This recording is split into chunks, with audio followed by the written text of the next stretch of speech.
नमस्कार मंडळी. योग्य पद्धतीने उत्तर पूजा कशी करावी? गणेश चतुर्थीच्या दिवशी 12 वाजण्यापूर्वी हरितालिकेची उत्तर पूजा करावी. गणपतीची स्थापना होण्यापूर्वी करावी. या पूजेमध्ये वापरलेल्या सर्व साहित्याचे विसर्जन कसे करावे हे सर्व सविस्तर माहिती सांगणार आहे. हरितालिकेच्या व्रताची देवता भगवान शंकर व पार्वती आहेत. त्यामुळे हरितालिकेचे व्रत सर्वश्रेष्ठ मानले जाते. त्यामुळे अनेक कुमारिका व सौभाग्य स्त्रिया हरितालिकेचे व्रत करतात. पूजेच्या दुसऱ्या दिवशी उत्तर पूजा केली जाते. सकाळी 12च्या आत उत्तर पूजा करायची असते. योग्य पद्धतीने हरितालिकेचे पूजा व व्रत व उत्तर पूजा केली तर त्याचे पूर्ण फळ तुम्हाला मिळते. तसेच उत्तर पूजा व विसर्जन योग्य पद्धतीने कसे करायचे हे आपण पाहूया. नेहमीप्रमाणे या दिवशी लवकर उठावे, स्वच्छ स्नान करावे. आपण ही उत्तर पूजा गणेश चतुर्थीच्या दिवशी करत असतो. त्यामुळे गणपती घरी बसविण्याच्या आधी उत्तर पूजा करायची असते, शक्यतो 12च्या आधी.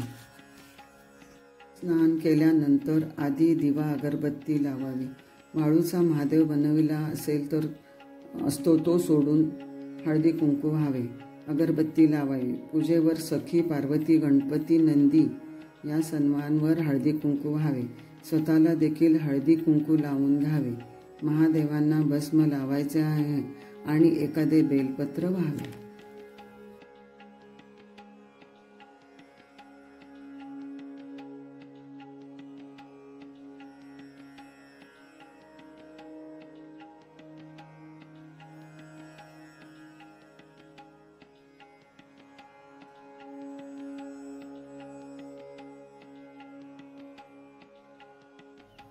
त्यानंतर आपल्याला नैवेद्य दाखवायचा आहे.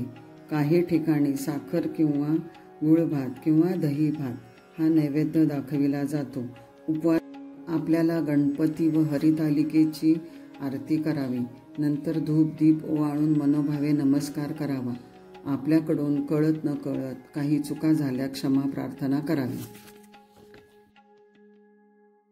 त्यानंतर जी पूजा मांडली तो पाठ हलवायचा आहे आणि त्यानंतर पूजेचे विसर्जन करायचे आहे.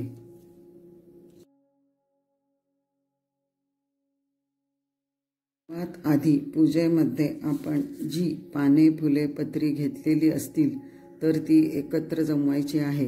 हे विसर्जित करताना आपण पर्यावरणाची काळजी घ्यायची आहे. झाडे असतील तर त्यामध्ये टाकले तरी चालते. हे साहित्य इतर कोठेही किंवा कचऱ्यात टाकू नये.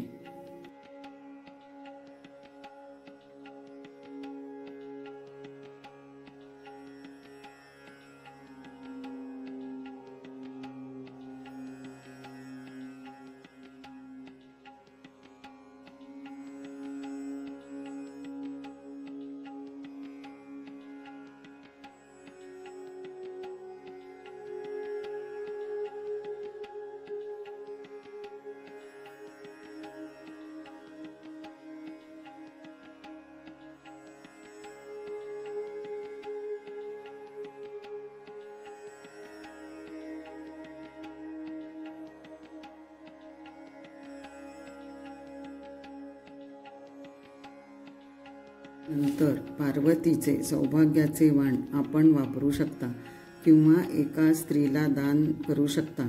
पुढच्या पूजेसाठी वापरू शकता.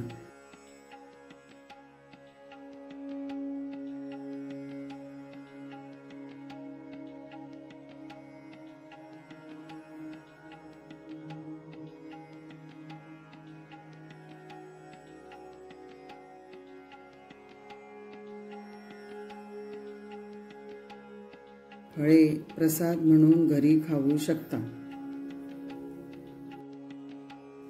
सुपारी पूजेबरोबर विसर्जित करावी. दिवा आपोआप विझू द्यावा. फुंकर मारू नये.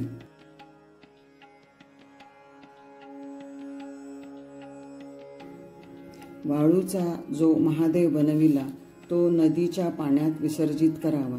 जेणेकरून कोणाचाही पाय पडणार नाही म्हणून विसर्जित करावा. तांदूळ पक्ष्यांना खाऊ घालू शकता. योग्य पद्धतीने विसर्जन केल्याने तुम्हाला पूजेचे पूर्ण फळ प्राप्त होईल. तुम्ही पण योग्य पद्धतीने पूजा विसर्जन नक्की करा. जर व्हिडिओ आवडला असेल तर लाईक व शेअर जरूर करा.